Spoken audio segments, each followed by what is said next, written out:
Hello, friends. A couple of days ago, we showed you how a fuel truck performed a last-minute evasive maneuver to dodge a Hornet attack drone. But now we have the point of view of the Mosquito operator, who is clearly very focused on his mission, but can't help being surprised by the effective maneuver of his prey.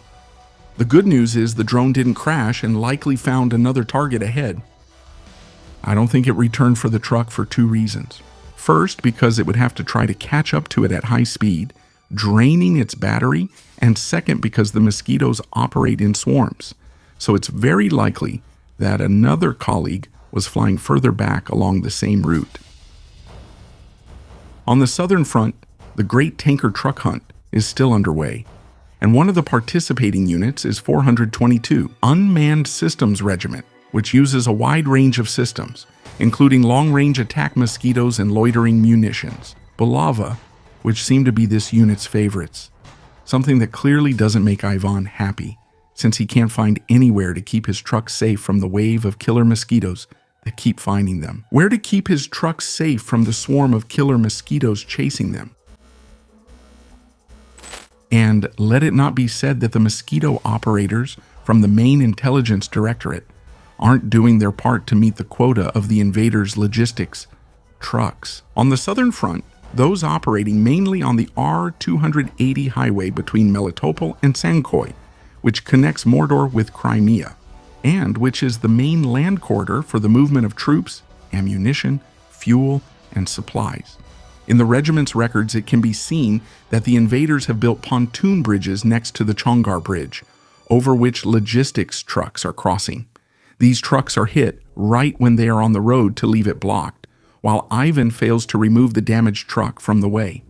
This causes traffic jams, letting more mosquitoes arrive and join the party. You can also see how multiple trucks of all kinds are hit by F-type drones, the Hornet type. It's curious that the trucks are clearly carrying electronic jamming modules on top of the cab to try to block the control signal of the drones hunting them, which again, don't seem to be affected in the slightest by that signal. We can mention this because the video quality is extraordinary, which is impressive if we consider that these are radio-controlled drones, since at that distance they can't operate with fiber optic control systems. Another sign that defenders have made major progress in radio control, going beyond just adding Starlink antennas to their drones. The operators of the Ronin unit are using a new generation of attack mosquitoes to strike logistical targets at distances greater than 50 kilometers from the contact line. What's different about these new systems is that apparently they are completely immune to the electronic jamming devices that the invading horde has installed on their bunkers and Light Z vehicles to interfere with the raiders' control signal.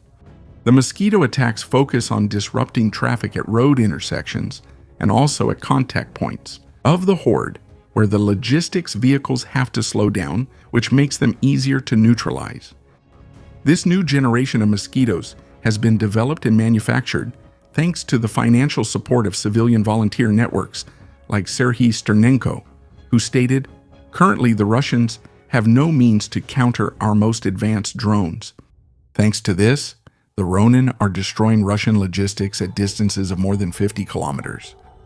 The Ukrainians have indicated that this is a temporary technological advantage, since the invading forces are constantly adapting, so they are already working on new versions of these systems. Well, it's all for the sake of continuing to provide the personalized attention that each of the illegal tourists deserves. But to maintain that advantage, the defenders are not alone, because the Allied Command for NATO Transformation and the NATO-Ukraine Joint Analysis Training and Education Center have officially launched an innovation challenge for persistent denial of airfields, which is a competition offering up to 250,000 euros for 250 million that allow preventing an unnamed enemy, but we all know who it is, from freely using their military airfields. In other words, every combat mission begins at an airfield. So by attacking the aircraft on the ground before they take off, destroying the runways, fuel depots, and ammunition storage, Disabling their hangars and ground support infrastructure will allow the defenders to drastically reduce the capacity of this mysterious adversary to project its air power. It sounds to me like the defenders want to create a version 2.0 of the successful Operation Spiderweb, which unexpectedly neutralized Ivan's strategic air force. Based on Ukraine's extensive operational experience in the current conflict, the challenge recognizes that traditional approaches, such as attacks with fighters, manned bombers, multiple rocket launch systems, or conventional loitering munitions, often lack the mass, persistence, and resilience needed to operate in environments with high electronic interference, which Ivan is so fond of. That's why the initiative prioritizes autonomous or semi-autonomous systems, capable of generating sustained effects in contested airspace under any weather conditions and able to accomplish the mission.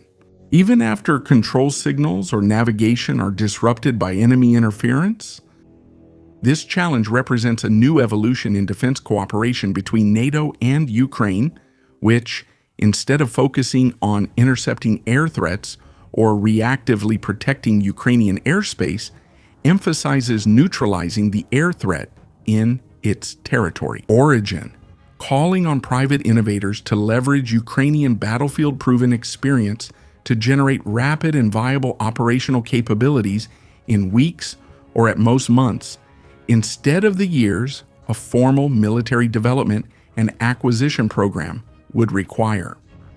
The announcement has sparked major interest in defense and technology circles and unsettled Mortarite aviators.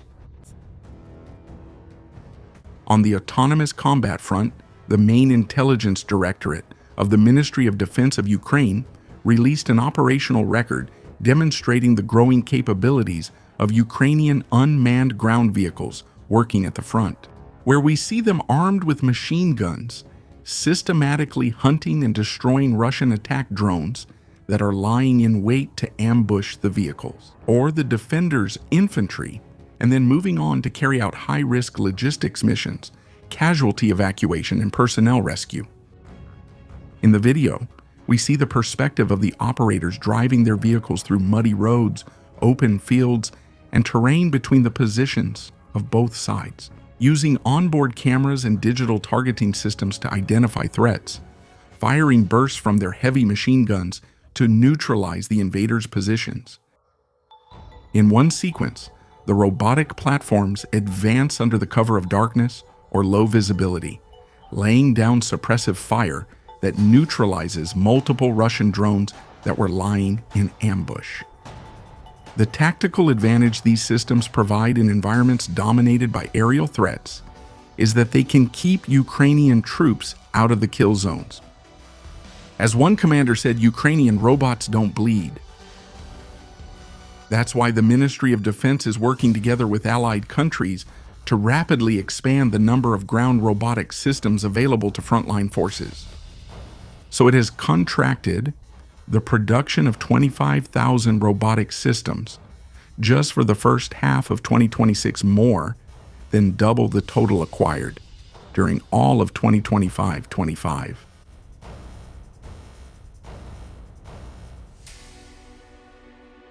To conclude, the damage report from the attack on the Moscow oil refinery by Ukraine's unmanned systems forces has just been published by Reuters, indicating that the facilities suffered extensive damage and will not be able to operate again for at least 6 months.